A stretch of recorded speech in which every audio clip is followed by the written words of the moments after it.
किसान भाइयों और बहनों नमस्कार। कृषि दर्शन कार्यक्रम के आज के इस अंक में आपका स्वागत है। मैं हूं आपका मित्र सुदेश श्रीवास्तव। किसान भाइयों, कृषि, उद्यानिकी, पशुपालन, मछली पालन और बहुत सारे ऐसे ही तकनीकी विषय लेकर एक संपूर्ण कार्यक्रम है कृषि दर्शन। और इसमें आज हम आपके लिए क्या लेकर आए हैं खास बता देते हैं आपको। किसान भाइयों, आज के कार्यक्रम में हम बातचीत करेंगे रबी फसलों में खरपतवार प्रबंधन के बारे में और साथ ही मुलाकात करेंगे एक सफल किसान से। लेकिन सबसे पहले मंडी के भाव और कृषि समाचारों से शुरुआत करने जा रहे हैं आज के कार्यक्रम की।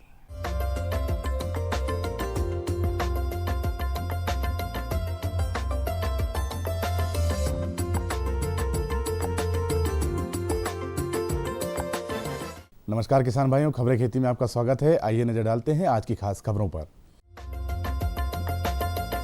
20 मंडियां राष्ट्रीय कृषि बाजार से जुड़ेंगी। चने में उर्वरक प्रबंधन, सरसों में उर्वरक प्रबंधन, अरहर की फसल को इल्लियों से बचाएं और गोभी की फसल में कीट प्रबंधन। 30 सितंबर से प्रदेश की 20 मंडियों में राष्ट्रीय कृषि बाजार योजना शुरू हो जाएगी। उल्लेखनीय है कि भारत सरकार की इस योजना में प्रदेश की 20 मंडी का चयन किया गया है। इनमें से भोपाल की करोन मंडी में पायलट तौर पर 14 अप्रैल से यह योजना लागू हो चुकी है। कृषि मंत्री गौरीशंकर बिसेन मंडी बोर्ड में आंचलिक अधिकारियों की बैठक में अप्रैल माह से अभी तक के कार्यों और मंडी शुल्क की समीक्षा के दौरान ये बताया। उन्होंने समितियों में सुरक्षा और निगरानी के लिए सीसीटीवी कैमरा लगवाने के निर्देश दिए।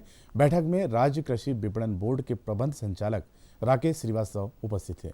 कृषि मंत्री श्री बिसेन ने कहा है कि ई मंडी से संबंधित अधिकारी 30 सितंबर के पहले सभी तैयारियां पूरी कर लें। इसके बाद योजना सुचारू रूप से संचालित हो, यह भी सुनिश्चित करें। श्री बिसेन ने कहा है कि खरीफ सीजन की फसलों के लिए आवक का समय हो गया है। सभी फसलों का किसानों को समर्थन मूल्य मिले और बिचौलियां औने पौने दाम पर न खरीदें, इसका ध्यान रखा जाए। चने की फसल में मिट्टी के परीक्षण के आधार पर खाद उर्वरकों का प्रयोग करना चाहिए। चने की फसल का अच्छा उत्पादन लेने के लिए देशी गोबर की खाद व कंपोस्ट खाद अवश्य 2 टन प्रति हेक्टेयर उपयोग करें और 25 किलो पीएसबी एवं 2 किलो ट्राइकोडर्मा 20 किलो गोबर की सड़ी खाद में 48 घंटे तक रखें। बोनी के एवं आखिरी जुताई के पूर्व भूमि में मिला देना चाहिए। चने की फसल में रासायनिक उर्वरक सामान्यतः 15 से 20 किलो नत्रजन, 40 से 45 किलो फास्फोरस तथा 20 किलो पोटास व 20 किलो गंधक प्रति हेक्टेयर का प्रयोग बुआई समय करना चाहिए। गंधक की पूर्ति 200 किलो जिप्सम प्रति हेक्टेयर देकर भी कर सकते हैं।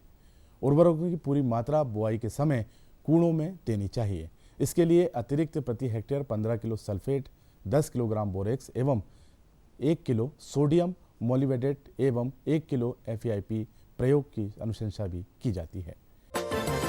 सरसों की फसल से अधिक उत्पादन प्राप्त करने हेतु रासायनिक उर्वरकों के साथ केचुआ की खाद, गोबर या कंपोस्ट खाद का भी प्रयोग करना चाहिए।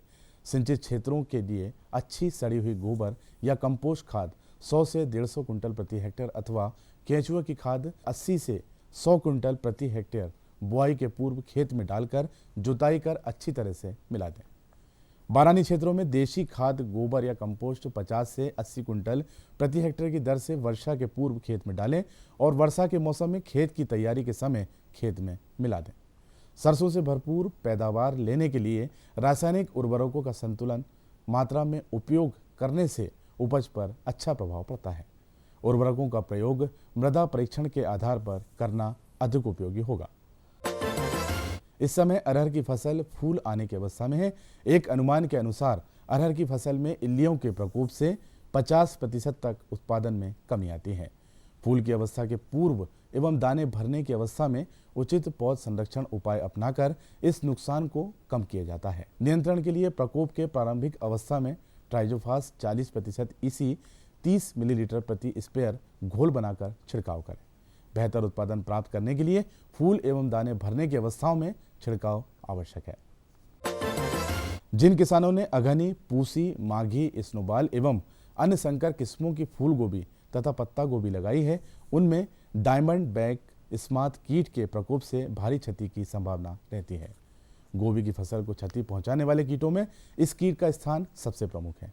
इस कीट की वयस्क तितली भूरे रंग की होती है। तितली के अगले पंखों पर सफ़ेद धब्बों की संरचना एवं इस प्रकार की होती है कि तितली के विश्राम की अवस्था में हीरे की आकृति के समान दिखाई पड़ती है। इस कीट की इल्ली अवस्था नुकसानदायक है। नियंत्रण के लिए खेत को निंदा से मुक्त रखें। पत्तियों पर लगे इल्लियों के झुंड को पत्तियां तोड़कर नष्ट करें। रासायनिक नियंत्रण हेतु कार्टेप हाइड्रोक्लोराइड 50% पाउडर या मिथोमिल 40% घुलनशील पाउडर 1 ग्राम प्रति लीटर पानी में घोल बनाकर सुबह या शाम के समय छिड़काव करें। आवश्यक होने पर 1 सप्ताह के लिए अंतराल पर छिड़काव दोहराएं। तो किसान भाइयों, आप देखिए मंडी भाव और मुझे दीजिए आज्ञा। नमस्कार।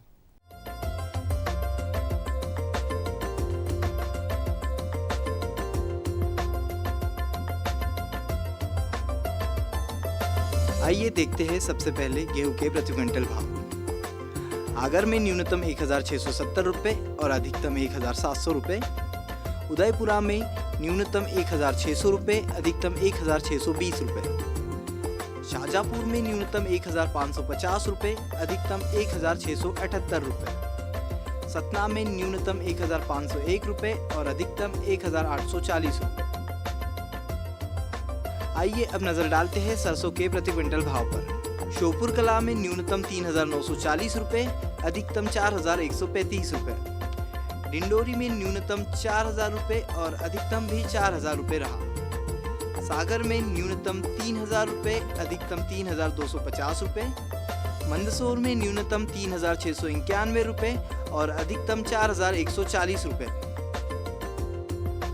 आइए अब नजर डालते हैं मसूर के प्रति क्विंटल भाव पर। राहतगढ़ में न्यूनतम 5000 रुपये, वही अधिकतम 5200 रुपये।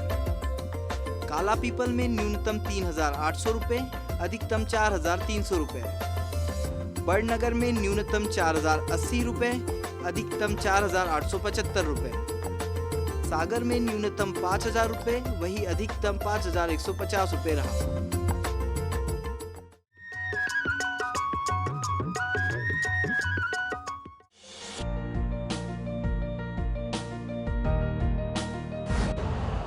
यूरिया का स्वदेशी उत्पादन 70 लाख टन बढ़ाने के लिए 6 उर्वरक संयंत्रों का उद्धार किया जा रहा है। FCIL के गोरखपुर, सिंदरी, तलचर और रामागुंडम संयंत्र, HFCL की बरौनी इकाई और BVFCL की नामरू फोर्थ। सोने पर सुहागा ये है कि देश में अब बनेगा सिर्फ नीम लेपित यूरिया, क्योंकि इससे होगा किसानों का फायदा ही फायदा। अनाज का उत्पादन 10% तक बढ़ेगा। बढ़ेगी 10 से 15% नाइट्रोजन क्षमता।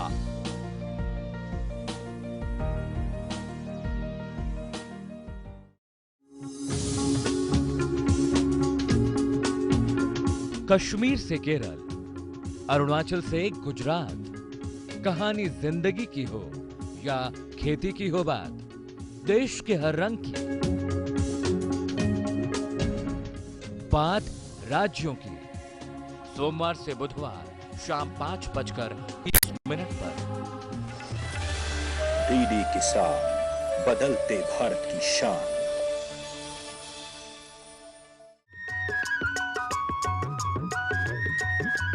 किसान भाई, हमने सुने कृषि समाचार और जाने कृषि क्षेत्र में देश और दुनिया के हाल। और अब बारी है आज के विशेष तकनीकी कार्यक्रम के बारे में। किसान भाइयों, रबी फसलों में खरपतवार नियंत्रण यद्यपि ऐसा लगता है कि थोड़ी सी दूर की बात है, लेकिन अगर खेत साफ नहीं होगा तो निश्चित रूप से रबी की फसलों की शुरुआत ही बिगड़ जाएगी।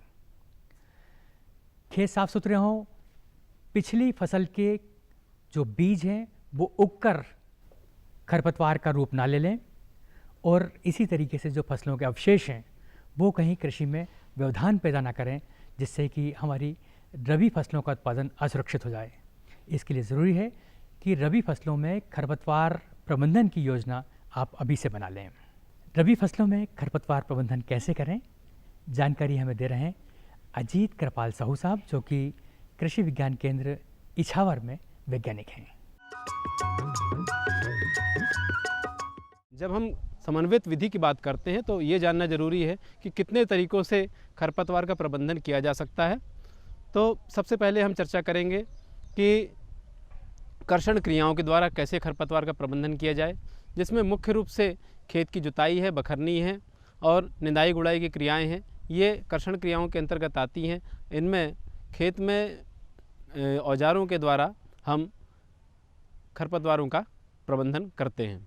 इसके अलावा हम भौतिक विधियों का भी उपयोग करते हैं, जिनमें मुख्य रूप से मृदा सौरीकरण एक बहुत अच्छी विधि है, जिसके द्वारा कि ग्रीष्मकालीन मौसम में हम खेत में पॉलीथीन बिछा करके और सिंचाई करके और खरपतवारों के बीज को वहीं पर नष्ट कर देते हैं, तो साल भर हमारा खेत खरपतवारों से मुक्त रहता है। अब इसके अलावा कुछ रासायनिक विधियां हैं। रासायनिक विधियां भी 2-3 प्रकार की होती हैं। हम रसायनों के उपयोग के समय के आधार पर इनको अलग अलग बांट सकते हैं, जिनमें अंकुरण से पूर्व, बोनी से पूर्व और अंकुरण के पश्चात, इन 3 समयों पर अलग अलग प्रकार के खरपतवार नाशक दवाओं का उपयोग किया जाता है। खरपतवार नाशक दवाओं के उपयोग की सही विधि का ज्ञान होना भी आवश्यक है।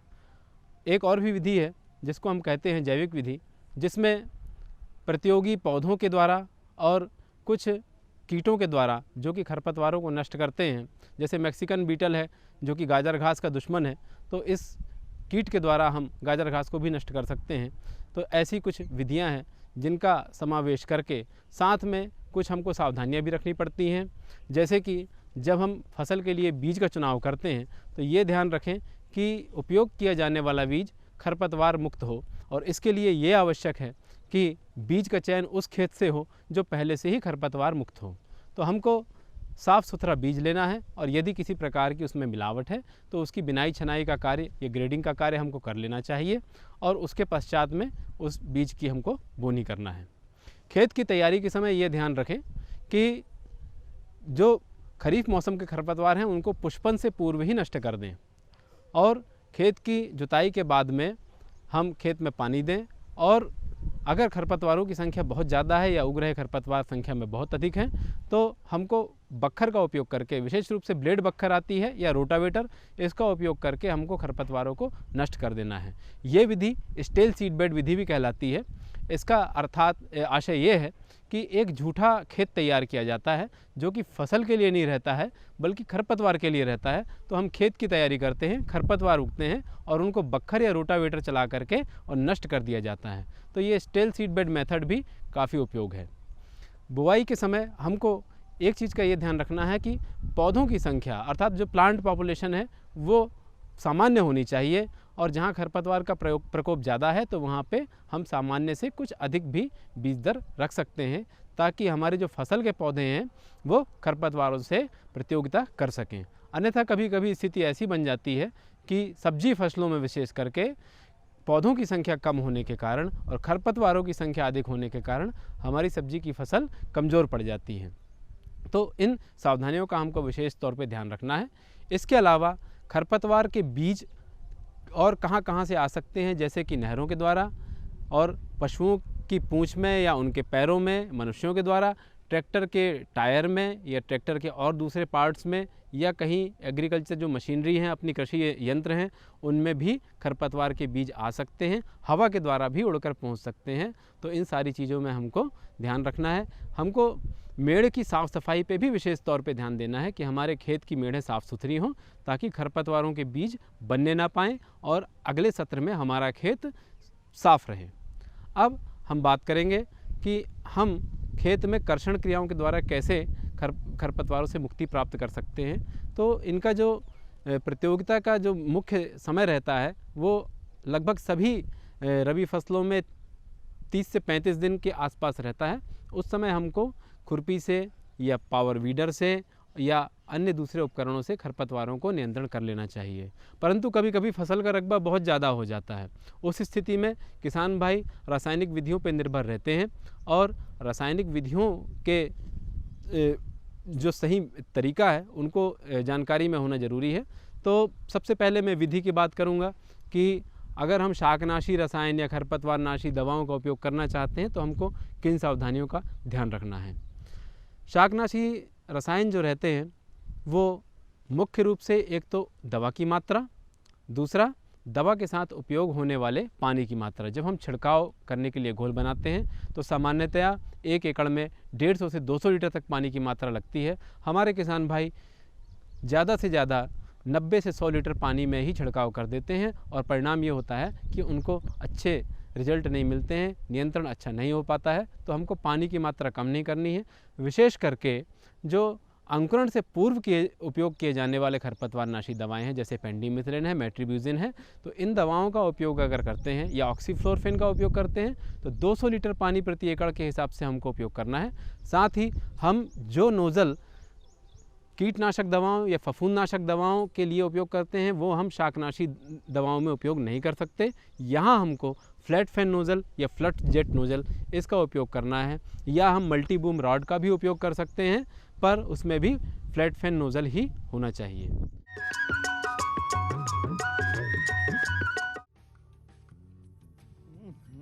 सब्जी में मसाला ज्यादा है। कितनी बार कहा है कि जितनी जरूरत हो बस उतना ही डाला करो। अरे मुझसे तो ऐसा कभी कभार होता है। और तुम जो हमेशा खेत में अनाप शनाप कीटनाशक डालते हो उसका क्या? ठीक ही तो कह रही है बहू। देख, खेत में उतनी ही दवा डाल जितनी जरूरत हो। याद रखो, कीटनाशक जहरीले होते हैं। डिब्बे पे लिखी सूचना के हिसाब से ही दवा डालनी चाहिए। पहले फेरोमोन ट्रैप, फ्लाइट ट्रैप, मित्र कीट, जैविक कीटनाशक आदि का इस्तेमाल करें। जरूरत पड़ने पर ही रासायनिक कीटनाशक का इस्तेमाल करें। छिड़काव सुबह या शाम दस्ताने, मास्क और पूरी आस्तीन वाले कपड़े पहनकर करें। हवा की दिशा में छिड़काव करते हुए पीछे जाएं। दवा के डिब्बे, छिड़काव यंत्र सुरक्षित जगह पर रखें। अब कुछ समझे क्या? हाँ, समझ गया मेरी रानी। अब ना करो नादानी। इसने पिला दिया ना तुझे पानी।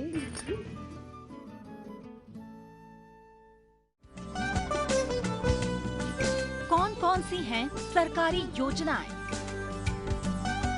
कैसे उठाएं इनका लाभ? जानिए अपने गांव का हाल। देखिए चौपाल चर्चा, सोमवार से शुक्रवार सुबह 9 बजे। डीडी किसान, बदलते भारत की शान।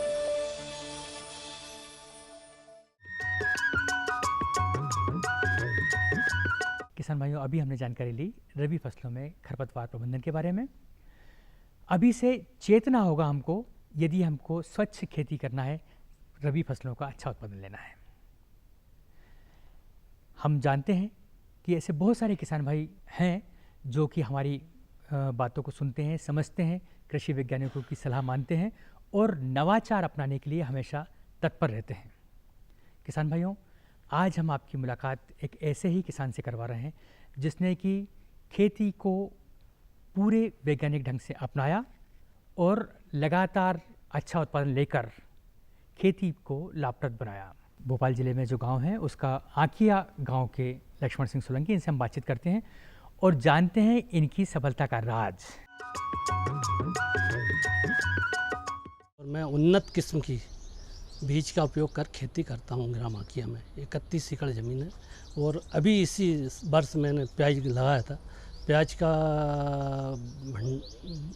लगाया और प्याज में अच्छा मिला, दाम ना होने के कारण भाव ना मिला, लेकिन मैंने प्याज का भंडारण किया और उसके लिए मैंने 12 बाई 30 कमरा है, उसके नीचे ईंट बिछाई, ईंट के ऊपर मैंने जाली लगवाई और गोल फैन पंखे लगवाए उस पर, और उसको मैंने बहुत ही अच्छी तरीके से ढंग से उसका भंडारण किया।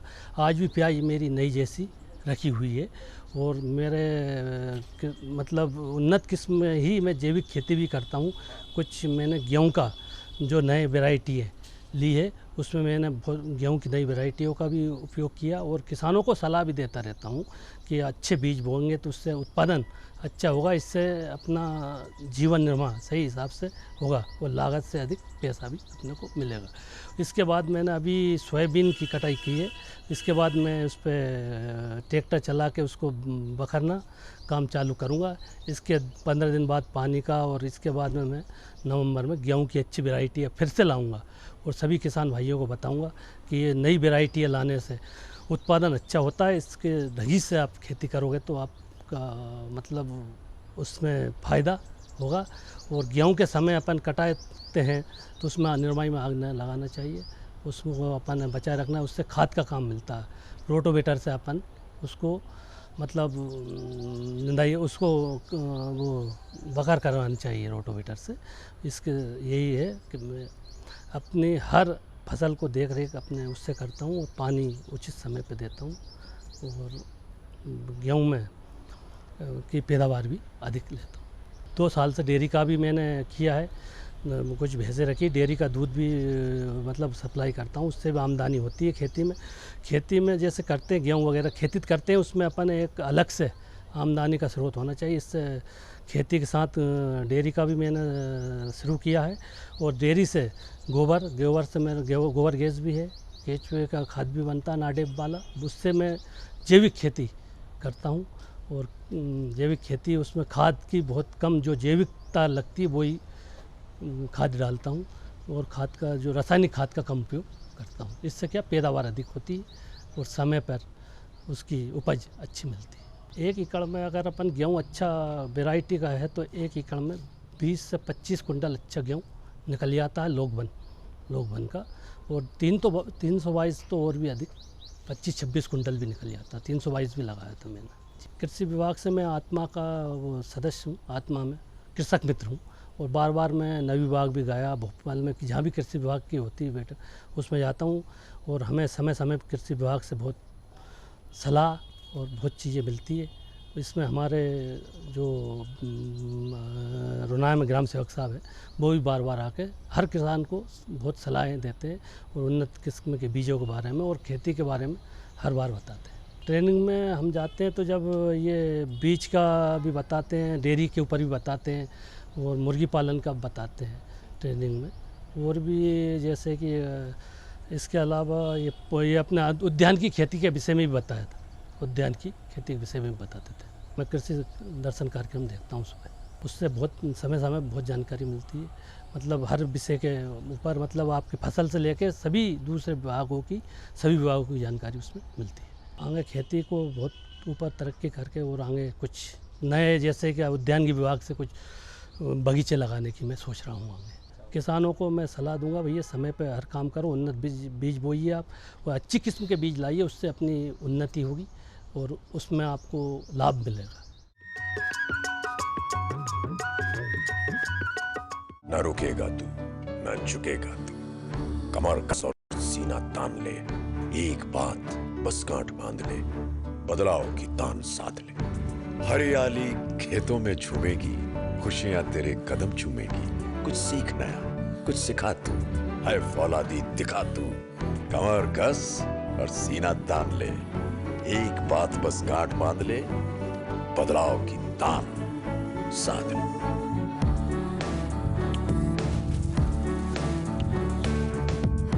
दूरदर्शन किसान, छेड़ो बातें बदलाव की। पशु नहीं अभिमान है, किसान भाई की शान है, आय का है माध्यम, परिवार का सम्मान है।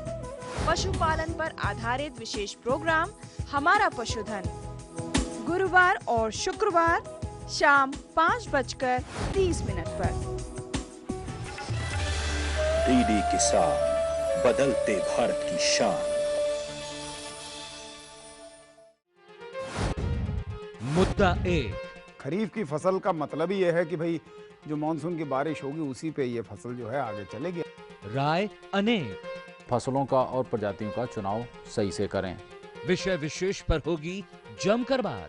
कैसी भी परिस्थिति आएगी तो किसान डटा रहेगा तो देश के लिए अन्न पैदा होता रहेगा। देखिए विचार विमर्श शुक्रवार शाम 7:30 पर।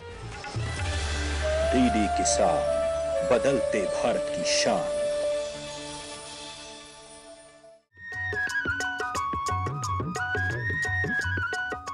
किसान भाइयों, आज के इस अंक में हमने रबी फसलों में खरपतवार नियंत्रण के बारे में जानकारी ली और साथ ही मुलाकात की एक सफल किसान से। हमें उम्मीद है कि आज की प्राप्त जानकारियाँ आपके लिए हमेशा की तरह उपयोगी रही होंगी। इसी के साथ अब आपसे विदा लेने का समय है। आज्ञा दीजिए। नमस्कार।